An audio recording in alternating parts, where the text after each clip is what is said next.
So it's Saturday morning, June 25th, and I woke up to no GPS satellite communication. The Garmin InReach device must have got wet, I think. The power got wet or something. I don't know, just won't power on anymore. I got it in rice, the old cell phone trick. See if that works. So I just sent a couple ham radio emails out to my dad and my friend in Halifax to let the important people know not to worry about me. What I'm about to do is go jibe. I'm going to do a chicken jibe actually. It's blowing about 20 knots. But my point is I was going to take this GoPro, see if I can get this thing to work. And I'm putting it on my head and I'll just go and do my jibe, which means I'll have to take the preventer off I'll do the runner first and then the preventer, and then run the new sheet for the storm jib, and then I'll do the big chicken jibe, wear it around.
are. The sun is finally breaking out a little bit. This is on the approach. I'm 175 miles away from Falmouth. The sun started breaking out for the first time in a few days. It's been crazy wavy, more than windy. I mean, it's been blowing about 20 knots, gusting to 30 for a few days. Really drizzly and rainy, but the seas got huge. They're mellowing out now, but they were absolutely gigantic. Never seen seas that big. They've been tossing me around for days. I'm excited to get in, just to dry out. I think everything electronic I have is on some sort of fritz, you know, like Garmin tracking device just completely crapped out a couple days ago. I hope everyone's not worried who I gave that link to, you know, so they could watch my little popcorn trail, and now all of a sudden it just stopped. Ooh. And I just want to dry out everything. Like, I can't believe how wet everything is. It's just gotten into every single little thing. I had leaks in the boat that I didn't know I had. When your boat is constantly like shipping huge waves, because that's what happened. The decks have just been awash for days, you know, like, I mean, I filled this cockpit a couple times too. It's more like white water than green water, as they say, but it's a lot of water nonetheless. I ran out of water. Not really, but I've been rationing, you know, for a few days now, which is tricky to do. I'm very thirsty right now. In 2 days I'll be in, and I'll be able to start getting things sorted. So that's it. It's today's report, Sunday, June 26th. I put up my quarantine flag already. Got my Canadian flag flying. So people will know as soon as I start getting close to land and I'm a Canadian boat coming in requesting free pratique. So, all right, that's it. We'll talk later. Bye. So it's Monday, June 27th, 6:30 in the morning. I just woke up. I'm 100 miles from Falmouth. 110 actually. So it's about 24 hours away. I figure an easy 24 hours. Like, I don't need to rush. I don't want to get in there. I wish things turned out differently and I could come in there tonight. I was a little closer, you know. If I was only 50 miles away, I'd be happy because I'd show up in the afternoon. And as it stands, I'm just gonna have to slowly make my way in until like through the night again, and I should get in tomorrow morning.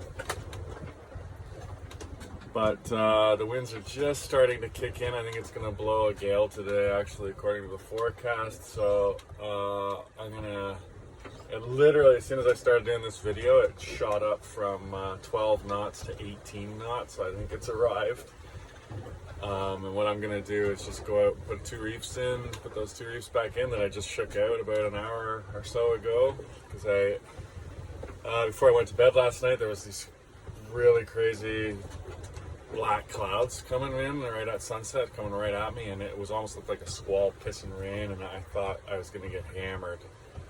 So I just reefed down. I even put up the storm jib because I thought I was gonna get it, but here it is now. It's just arrived. So I gotta suit up and go reef, and maybe I'll do another entry after that, but wow. Well, I got things to do. My work's cut out for me. All right, I'll talk later. Bye. Whew, yeah, so there you go. I just came in from putting 2 reefs in, and we're back to 12 knots, howling 22 knots, pissing rain, just a full-on squall. The amount of water coming off the sail into the flakes, like, it just comes pouring out of there. It goes straight down your sleeve, of course. It's just crazy because I was sitting here sipping coffee, reading my dad's book that he wrote about my family coming from Holland to Canada. Great book. I'm just reading it again, but I'm in a different frame of mind now that I'm getting close to, and yeah, it's really good. Anyways, I'm sipping coffee, reading. It's a beautiful morning, sunny, and as I was reading, I looked at the companionway and I noticed it's really dark clouds all of a sudden. But it's good practice. At the beginning of this trip a month ago, before I'd tucked in and shaken out countless reefs, I was not so well versed as I am now.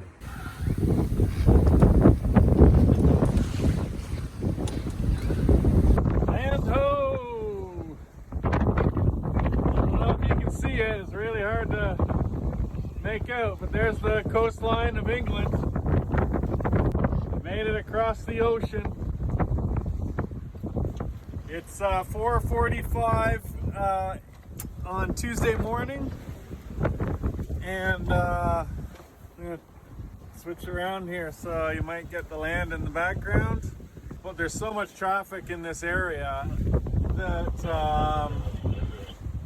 I haven't slept a wink. I've just been dodging traffic. And I had to come out here and hand steer because I literally threaded needles between ships. Had to call one of them, or hail one of them and talk to them, and it was all good. Yeah, it's blowing a solid 25 knots. I just have like 2 reefs in the main, and that's all I got up. I think, well, we're doing 7 knots now. I can't believe I crossed the North Atlantic Ocean. It's been 28 days. Yeah, I haven't seen land. I haven't seen it. In fact, the VHF radio started coming up. Some activity on it finally after weeks of not hearing anything. And it's funny to hear the English accents and Scottish accents and even the Dutch accent I've heard so far. So really fun to know that I am actually over here. My trip miles, like through the water, I traveled 3,155 miles. But that's through the water. It's actually 2,300 miles, 2,350 from Halifax to Falmouth in a straight line. So yeah, you gotta add, it looks like you gotta add about 800-900 miles to that just to make up for the sailing. Wow, I made it to Falmouth. Just approaching the harbor now. I guess I should be happier. I'm exhausted. Just coming into Falmouth Harbor, and happens to be blowing about 30 knots, and not so nice skies. I think it's gonna pour rain pretty soon. Land ho! After 28 days at sea, heading into Falmouth Harbor, which is right up there.